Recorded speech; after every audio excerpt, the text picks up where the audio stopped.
আসলে কি যে করব আমি মাথায় আসতেছে না। শ্বশুর বাড়ি আসছি, মা নিজের ব্যাপার।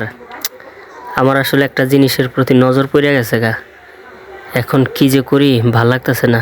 আজকে আমি একটা কিছু ঘটনা ঘটাবো, আসলে লজ্জার কথা, বলতেও পারছি না। চলেন আজকে আপনাদের সরাসরি দেখাচ্ছি, আর আমি কি করব তাও আপনাদের বলছি। আসেন, আমি ঘটনাটা ঘটাবো রাতে, আর দিনে এখন আসছি যাতে কেউ না বুঝতে পারে। মানে হাঁটতে হাঁটতে জিনিসটা একটু লক্ষ্য করে যাব, মানে জিনিসটা দেখে যাব।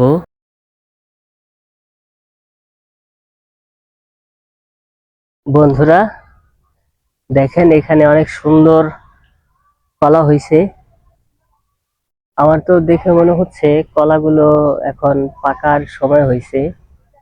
এই কলাগুলো কাটতে হবে, আপনাদের দেখাচ্ছি।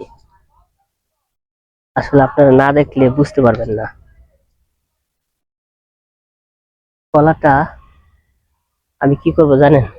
সন্ধ্যা হইলে, সন্ধ্যা যখন হবে, চারিদিকে অন্ধকার হয়ে যাবে, তখন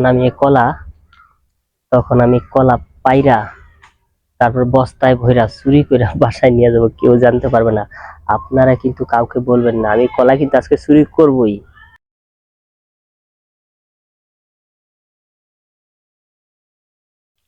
ভিউয়ার্স, আমার তো আর দেরি সহ্য হচ্ছে না। কখন সন্ধ্যা হবে, কখন আর আমি কলাটা চুরি করব। আসলে এখনো চারিদিকে খুব আলো ফর্সা, এখন তো আর এটা সম্ভব না। একটু অন্ধকার হোক, তারপরে আমি এই কাজটা করব। আপনারা কিন্তু কাউকে কিছু বলবেন না। এই যে দেখেন, ওই যে আমার মাথার উপরে, আপনাদের সাক্ষী রাখলাম।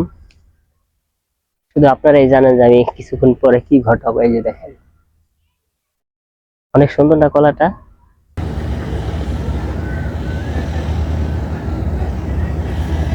আমি আসলে এখানে আসছি এই কাজ করার জন্যই। দেখতে পাচ্ছেন কত সুন্দরভাবে কলা গাছগুলো, মানে কলা গাছ হয়েছে। কিন্তু আরেকটা ভয়ের ব্যাপার হলো, এখানে কিন্তু সাপ আছে। আমি যে রাতের বেলা আসব, আমি তো সাপকে খুব ভয় পাই। মানে এখানে অনেক সাপ আছে, আমি যা কিছু করব মানে আমার বুঝে শুনে করতে হবে, কারণ সাপের কামড় খেলে একদম মানে যে তো যাইবই, আমার জীবনটাও যাইব। নদী কাছে হওয়াতে নদী থেকে রাসেল ভাইপার সাপ উঠে আসে এখানে।